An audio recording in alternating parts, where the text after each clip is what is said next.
right, so today we have about an hour.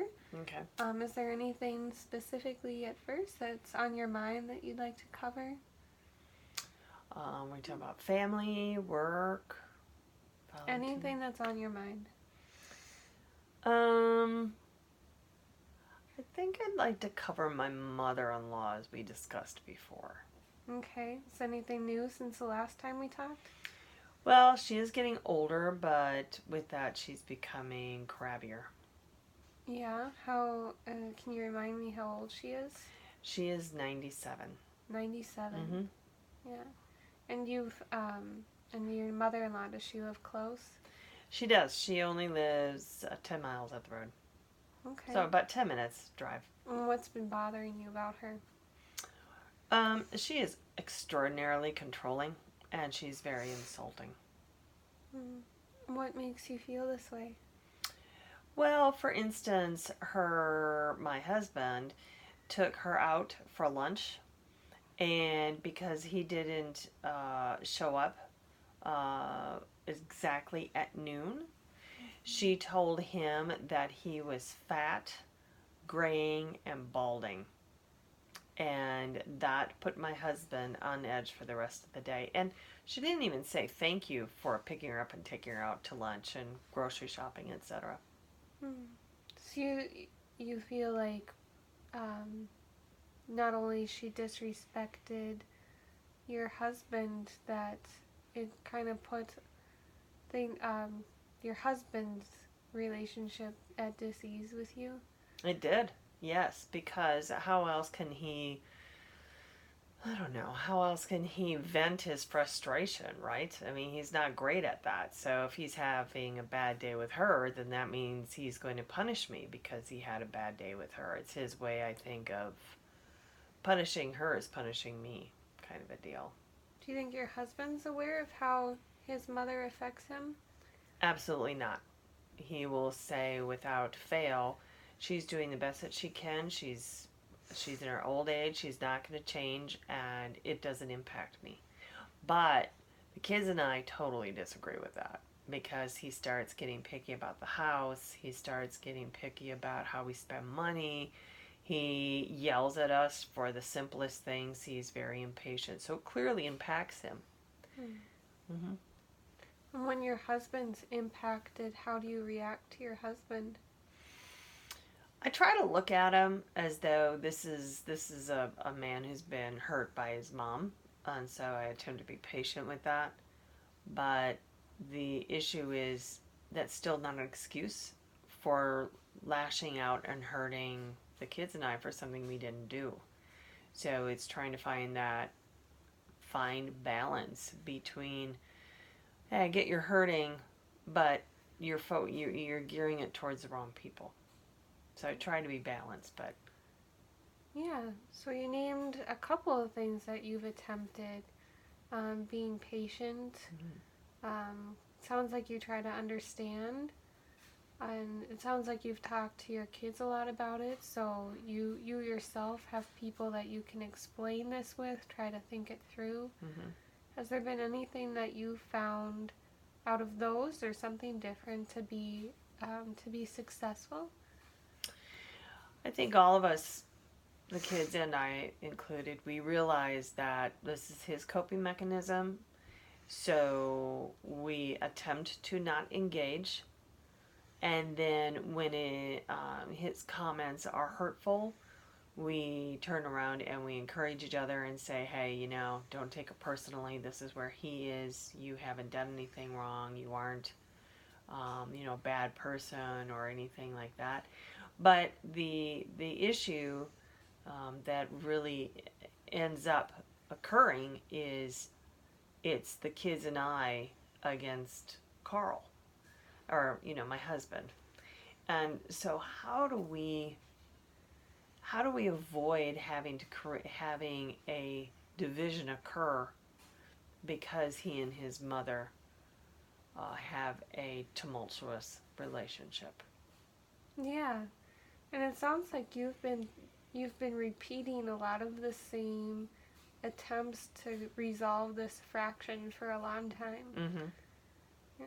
Is there any change in the last few years? We just disengage less, Okay.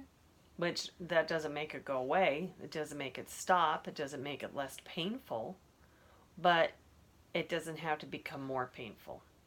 Yeah. Mm-hmm. When you were thinking about this scenario that seems to happen often where the grandmother upsets your husband and then it sounds like you and your children are affected. Mm-hmm. It sounds like this scenario keeps repeating itself. Mm-hmm. Would you say that it's a cycle? I would say it's a cycle because we haven't just attempted to call, my husband out on it, but we've also attempted to call my mother-in-law out on it, and they both are under the belief that they can say what they want to say, and so you can't stop a cycle when somebody who's creating the cycle doesn't want to stop the cycle. Mm-hmm. At that point, again, the only thing we can do is disengage, but unfortunately, how far do you disengage, right? Okay. So I'm sensing that your thoughts are that any type of engagement with with your husband or the grandmother often seems to be less a little less helpful than just disengaging. Sounds like the only solution that you've really focused on changing into in the last few years is becoming more disengaged. Mm-hmm. Okay. And that's just put you a little bit more at ease? Well, it does and it doesn't. I mean, again, it creates a team mentality, us versus them mentality, and that's not comfortable to live with. You should be able to have conversations civilly and come to a compromise situation where you can say, "Hey, you're doing it again. Okay, I'm sorry," or have a healthier interaction than just shutting down and building up walls. I want you to close your eyes and put your hand on your heart. And just take a deep breath.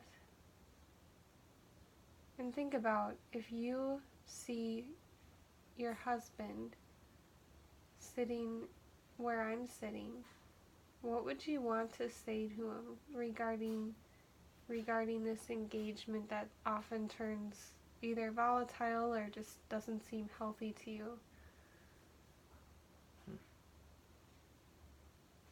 You need to stop hurting yourself and us for her. You need to stop. Okay. Mm-hmm. What do you feel like when you say for her? Close your eyes and put your hand on your heart again. Well, he's living for her. I mean, the issue is he's trying to make her happy. He's trying to make her accept him, etc. But the reality is she's clearly not going to, and he needs to begin living for people who do accept him and who do love him for who he is and what he does for them. So maybe your heart is telling you have a hard time believing that your husband can make both his mother and you happy. I think he'd prefer making her happy than live in peace with us. Okay. That's powerful. Do you feel like you're the second priority in his relationships? Yes. And that's Third. Third? Mm-hmm.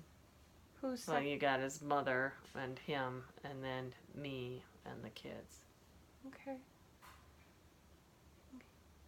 And do you find that you think you should be first? I find that the kids and I should be minimal equal footing with him and her. I mean, you can't take a person away from their mother. Their mother is extraordinarily important.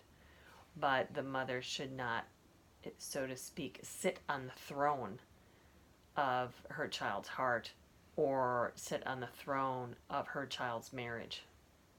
Because that's a different relationship that a mother should not, or a father. I mean, either parent, no parent should take that. So maybe you feel as though you've been, when you imagine getting in the car with your husband and your mother-in-law, do you feel as though you're maybe undermined? I think that if we're in a car, she's driving our car, and I'm in the back seat, wanting to throw up. And nobody's handing me a bag or opening up the windows. Do you think that in a relationship there's one person who's the main one in control? One person driving?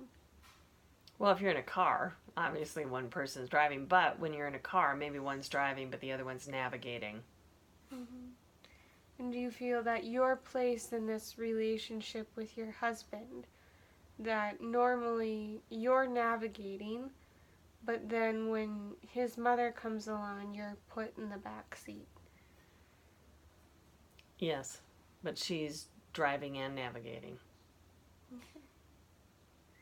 And that's and that seems to affect not only you but your children as well.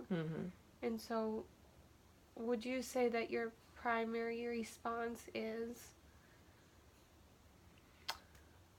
creating a stability that does not include or minimally includes my mother-in-law and my husband? okay? Okay. When you were talking primarily, I saw that you kind of like squared your shoulders up a little bit. Kind of like, did you sense in your chest when you think about, do you get like your chest tightens just a little bit? When you talk about them? Yeah. Because you're always in a battle stance, aren't you? I mean, I am. Do you feel maybe defensive? Well, I have to be on the defense because of what may or may not come in my home. If someone, well, maybe we'll stand there.